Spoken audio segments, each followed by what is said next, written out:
قرآن مجید میں اللہ رب العزت ارشاد فرماتا ہے کہ فویل للمصلین، کہ کچھ نمازی ایسے نمازی ہیں کہ جن کے لیے جہنم کے سب سے نیچے والے گڑھے میں سے ایک گڑھا ہے۔ کچھ نمازی،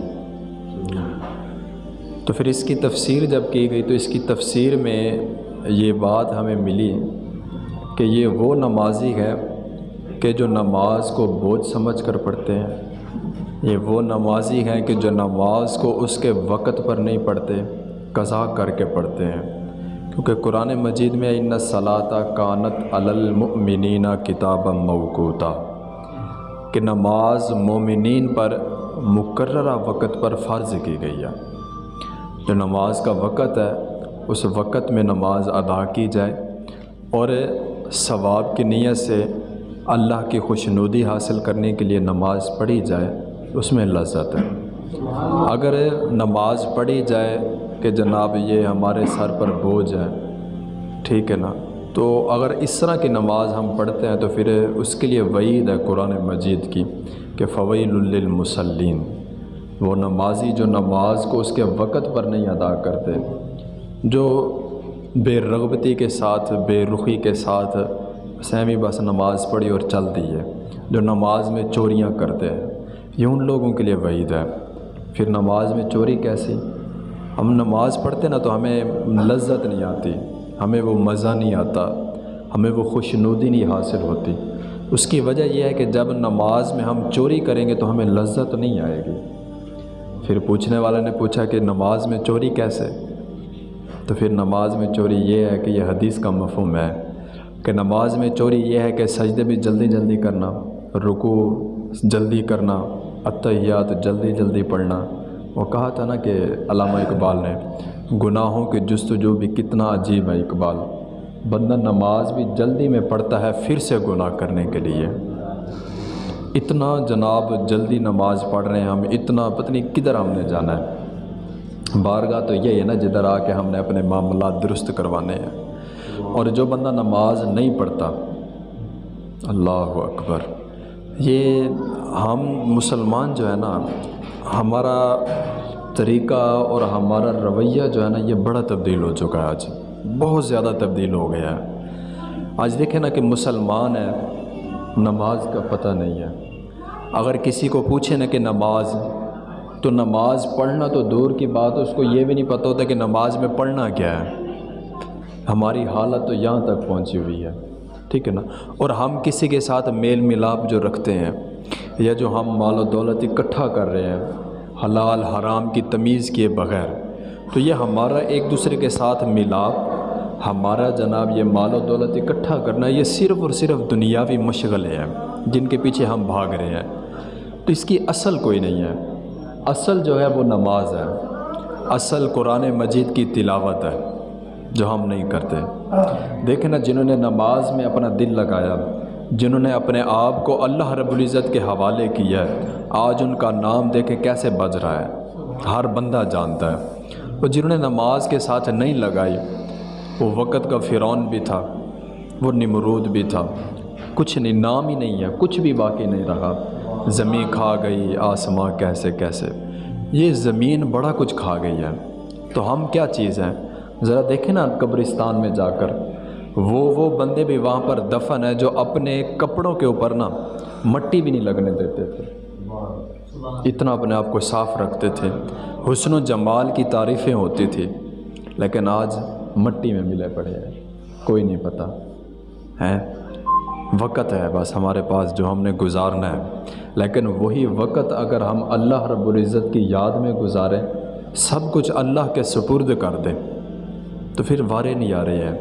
یہ حدیث کا مفہوم ہے کہ جو بندہ صبح کی نماز پڑھنے کے بعد، صبح کی نماز پڑھی، اس کے بعد اس نے اللہ کی رضا کے لیے، صرف اللہ کی رضا اور اس کی خوشنودی حاصل کرنے کے لیے، جس نے نماز فجر ادا کرنے کے بعد سورہ یاسین کی تلاوت کی، تو حضور پاک علیہ الصلوۃ والسلام نے ارشاد فرمایا، وہ بندہ جو یہ عمل کر رہا ہے، اللہ رب العزت ارشاد فرماتا ہے کہ اس بندے کے اس دن کے سارے کام اللہ رب العزت اپنے ذمہ کرم پر لے لیتا ہے۔ تو صبح کی نماز پڑھ، پھر سورہ یاسین کی تلاوت کر، ہیں سورہ رحمان کی تلاوت کر، پھر جب یہاں پر آئے ہم فَبِأَيِّ آلَاءِ رَبِّكُمَا تُكَذِّبَانِ، پھر ہماری ہچکیاں بندی ہوں، پھر ہم کہہ رہے ہوں کہ ہم اپنے پروردگار کی کون کون سی نعمت کو جھٹلائیں گے۔ صبح تو بغیر آسرے کے اٹھتا ہے، بغیر پرہیز کے اگر تو کھانا کھا رہا ہے، ٹھیک ہے نا، تیری نظر بھی ٹھیک ہے، ہر چیز صحیح سلامت ہے، تو پھر تو رب کا شکر ادا کر۔ کچھ بندے وہ بھی ہیں جو سہارا لے کر کھڑے ہوتے ہیں، کچھ بندے وہ بھی ہیں جن کی نظر نہیں ہے، کچھ بندے وہ بھی ہیں جو چل نہیں سکتے۔ اگر ہم آج ہر چیز بغیر پرہیز کے کھا رہے ہیں، آج اگر ہم بغیر سہارے کے چل پھر رہے گئے تو فَبِأَيِّ آلَاءِ رَبِّكُمَا تُكَذِّبَانِ، یہ میرے رب کی نعمتیں ہیں جو ہمیں ملی ہیں، لیکن ان کا ہم شکریہ ادا نہیں کرتے ہیں۔ کسی وڈیرا یا کوئی چودھری ہو، اس کے گھر میں جا کر اگر وہاں پر ہم کام کاج کریں تو بدلے میں پیسے ملتے ہیں نا۔ ہم پورا دن وہاں پر بیٹھے رہے، کام کرتے رہے اس کا، جس لیے دوسری زبان میں کہہ رہے ہیں کہ چاپلوسی خوش آمدی کرتے رہیں، تو بدلے میں کچھ دیتا ہے وہ ہمیں۔ وہ دنیا دار ہے، وہ ایک چودھری کا ڈیرا ہے۔ وہاں پر بیٹھنے سے اگر تجھے سارا دن وہاں پر بیٹھا ہے، تو نے اس کی چاپلوسی کیا، تو نے اس کا کام کیا، سارا دن تو نے وہاں پر لگایا ہے۔ ایک چودھری کے ڈیرے پر، ایک دنیا دار کے گھر پر بیٹھنے پر اگر تجھے کوئی اجرت مل جاتی ہے، تو کیا رب کے گھر میں بیٹھنے پر تجھے کچھ نہیں ملے گا؟ اللہ کے گھر میں جب تو آئے گا تو تجھے یہاں سے کچھ نہیں ملے گا۔ وَأَنَّ الْمَسَاجِدَ لِلَّهِ، یہ اللہ کا گھر ہے، مسجدیں، ٹھیک ہے نا۔ اگر مسجدوں میں ہم بیٹھتے ہیں تو ہمیں یہاں پر بہت کچھ ملنے کو ہے جو ہمیں مل سکتا ہے، اور جس چیز کے ہم بھاگ رہے ہیں پیچھے وہ تو کچھ بھی نہیں ہے۔ آج ہم مال و دولت اکٹھا کر رہے ہیں نا اپنے بچوں کے لیے، ٹھیک ہے نا، اپنے بچوں کے لیے ہم کماتے ہیں کہ یار ہمارے بچے سکون سے رہیں، لیکن کیا ہوگا؟ یہ آج سے 700 سال پہلے، 700 ہجری میں، یہ مولانا روم رحمۃ اللہ تعالیٰ علیہ آپ نے مثنوی شریف لکھی تھی، اس میں یہ واقعہ ہے کہ ایک بزرگ تھا، مال و دولت بہت زیادہ تھا، بہت مال و دولت تھا، اور اس کو پتہ تھا میرے 4 بچے ہیں اور چاروں کے چار جو ہے نا عیاش ہے، یہ مال و دولت اڑا دیں گے، اور وہ بڑا پریشان تھا کہ کمایا میں نے ہے، پیچھے بچے میرے جناب الٹ کاموں میں اس کو خرچ کریں گے، اور قبر میں پوچھ تاچھ میرے سے ہونی ہے۔ تو اس نے اپنے بچوں کو بلایا، بڑا سمجھدار تھا وہ بابا، بچوں کو بلایا اور ان کو بلا کر کہا کہ یہ 2 وصیت ہے میرے مرنے کے بعد جو ہے نا، جب میرا جنازہ پڑھایا جا رہا ہو اس وقت ایک وصیت پڑھنی ہے، اور جب جنازہ پڑھ لیں لوگ دوسری وصیت تب کھول کے پڑھنی ہے۔ تو اس بابے کے جو بچے تھے انہوں نے وہ وصیت اپنے پاس رکھ لی، ان کا ابا جناب اس دنیا سے چلا گیا۔ یہ مولانا روم رحمۃ اللہ تعالیٰ علیہ آپ نے یہ جو حکایت لکھی ہے نا، یہ ہمارے حالات کی عکاسی کی ہے کہ ہم کیا ہیں اور ہمیں آخر میں ملنا کیا ہے۔ تو ان کے بچوں نے وہ دونوں وصیت اپنے پاس رکھ لی۔ جب وہ بابا اس دنیا سے چلا گیا تو مولوی صاحب آئے نماز جنازہ کرانے کے لیے، تو جب نماز جنازہ کے لیے صف بندی ہوگی، سارے احباب کھڑے تھے، تو بچوں نے نا وہ وصیت دی کہ ہمارے بابا جان نے یہ وصیت دی تھی کہ جب نماز جنازہ پڑھنے لگو تو پڑھنے سے پہلے ایک وصیت پڑھنی ہے، یہ وصیت آپ پڑھ کے ہمیں سنا دیں، اس کے بعد نماز جنازہ پڑھتے ہیں۔ تو اس میں لکھا ہوا تھا کہ میرے جنازے میں جو بندہ جنازہ پڑھنے آئے اور جنازہ نہ پڑھے، میری جتنا بھی جائیداد ہے ساری اس کو دے دینا، جتنا بھی میری جائیداد ہے اس بندے کو دے دینا جو جنازہ پڑھنے آئے اور جنازہ نہ پڑھے۔ تو جتنا بھی بندے تھے وہ دولت کے پجاری تھے، عیش و عشرت وہ کرنا چاہتے تھے، دولت کی ہوس میں آ گئے، ایک ایک کر کے سارے بندے جو ہے نا سائڈ پہ کھڑے ہو گئے کہ ہمیں دولت چاہیے۔ جیسے ہم مفتی بن جاتے ہیں نا، نماز جنازہ فرض کفایہ ہے، ایک پڑھ لیا کوئی دوسرا نہ پڑھے تو کوئی مسئلہ نہیں ہے۔ اور میں کافی دفعہ یہ سوچتا ہوں کہ امیر کے جنازہ اور غریب کا جنازہ دونوں تو ایک ہی چیز ہے۔ کیا امیر کے جنازے پر زیادہ ثواب ملتا ہے اور غریب کے جنازے پر کم ثواب ملتا ہے؟ برابر ہے نا، غریب کے جنازے پر کوئی نہیں جاتا اور امیر کے جنازے پر جناب پتہ نہیں کہاں سے لوگ آ جاتے ہیں۔ یہ بھی بات میرے سمجھ میں نہیں آتی۔ اور وہاں پر بھی کچھ ایسا ہی معاملہ تھا، سارے بندے سائڈ پہ ہو گئے کہ ہم نے پیسہ لینا ہے، فرض پھر کبھی پڑھ لیں گے جناب، نماز جنازہ پھر کبھی پڑھ لیں گے، نیکیاں بعد میں بھی کر سکتے ہیں، مال و دولت فری کا مل رہا ہے یہ لے لیتے ہیں۔ تو انہوں نے جناب یہ نیت کر لی کہ ہم پیسے لیں گے، سائڈ پہ ہو گئے۔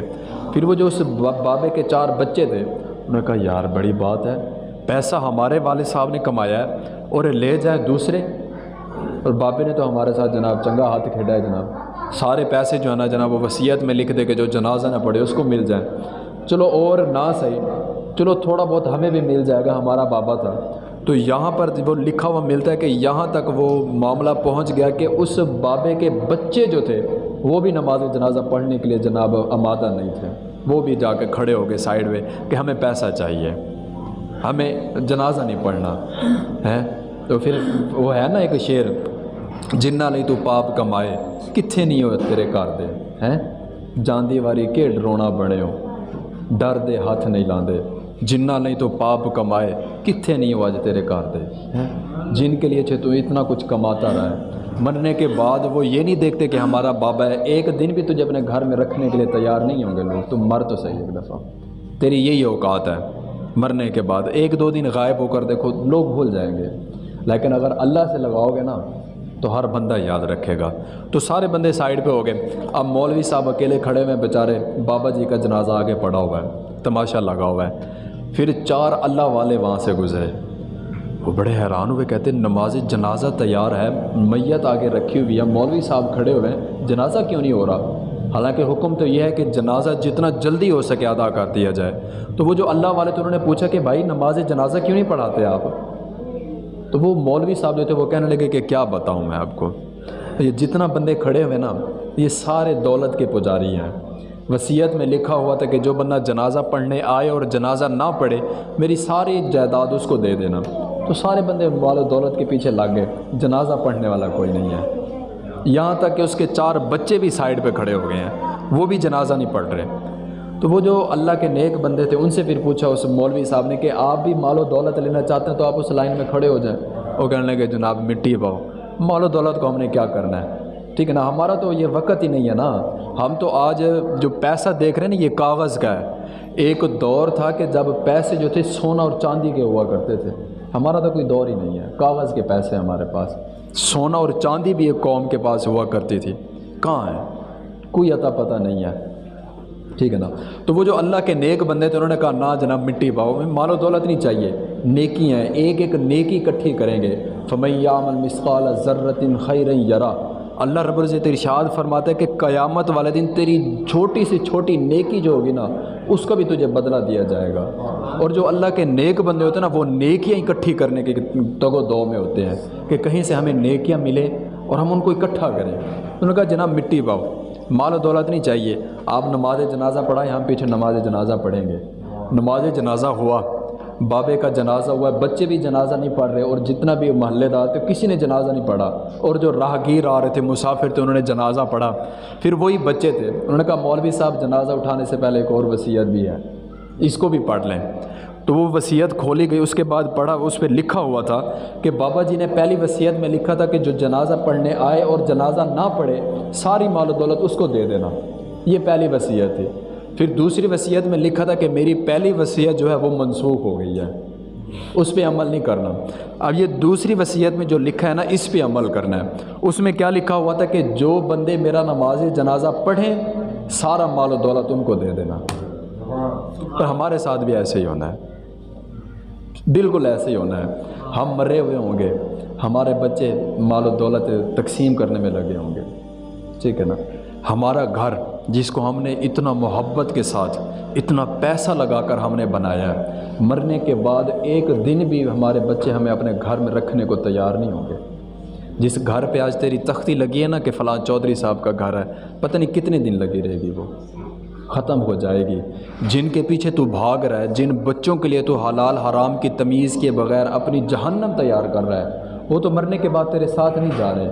اور جس نے قبر میں بھی آنا ہے، جس نے حشر میں بھی ہمارے ساتھ کھڑے ہونا ہے، ہماری شفاعت کرنی ہے، اس کا ہم ساتھ نہیں دے رہے، نماز نہیں پڑھ رہے، ہم داڑھی نہیں رکھ رہے، ہم جس نے قبر میں بھی ہمیں آ کے جناب سفارش کرنی ہے ہماری، اور حشر والے دن بھی جس نے ہماری سفارش کرنی ہے اس کے ساتھ ہماری وفا کوئی نہیں ہے۔ کبھی سوچا آپ تمام احباب نے، یہ اپنے آپ سے پتہ تو ہے نا ہمیں کہ ہم نے کیا کچھ نہیں کیا ہوا، ہمارے دل کتنا میلے اور سیاہ ہو چکے ہیں، پتہ ہے ہمیں ہر بندہ جانتا ہے کہ میں نے کیا کچھ نہیں کیا ہوا. ابھی بھی ہے اس چیز کی جناب امید کہ ابھی بھی اللہ رب العزت ہمارے پر راضی ہو جو کچھ ہم نے کیا ہوا ہے. لیکن اس کے باوجود بھی اللہ رب العزت نا ہمیں چھوڑ کے رکھے ہوئے ہیں. وہ کہتا ہے تو نے جو کرنا ہے کر لے. وہ ہمیں گھروں سے نکالنے پر آئے نا، وہ ہمیں بلانے پر آئے تو وہ بلا سکتا ہے. 2010 کا سیلاب یاد ہے آپ کو؟ کیسے نکالا تھا اس نے گھروں سے؟ نکلے تھے نا سارے بندے گھروں سے باہر، کوئی کہاں جا رہا ہے کوئی کہاں جا رہا ہے. وہ نکالنے پر آئے تو وہ نکال سکتا ہے. ان بطش ربک لشدید، اس کی پکڑ بڑی سخت ہے. وہ جب پکڑنے پہ آئے گا نا تجھے کوئی چھڑوا نہیں سکے گا. پھر تو صرف یہی کہہ رہا ہوگا کہ یقول یا لیتنی قدمت لحیاتی، کاش کہ میں نے یہ آگے والی برزخی زندگی کے لیے دنیا میں رہتے ہوئے کوئی نیک عمل کیے ہوتے، میں نے کوئی نماز پڑھی ہوتی، میں نے کوئی قرآن مجید پڑھا ہوتا تو آج میرے کام آ جاتا. ٹھیک ہے نا؟ تو کس کے پیچھے پڑا ہوا ہے جس کی کوئی اصل ہی نہیں ہے؟ ختم ہے، ہر چیز فنا ہونے والی ہے. مرنا ہر بندے نے ہے، آپ نے بھی مرنا ہے، میں نے بھی مرنا ہے.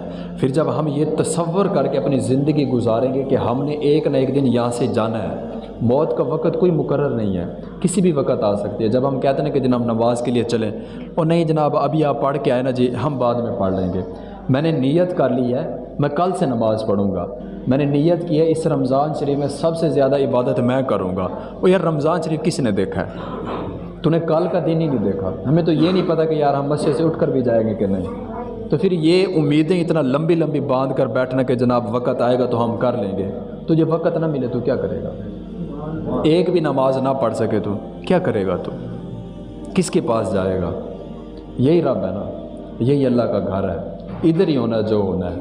بس میں دعا کرتا ہوں یہ، اور آپ بھی یہ کوشش کیا کریں کہ اللہ رب العزت ہمیں مصلی والا بنا دے.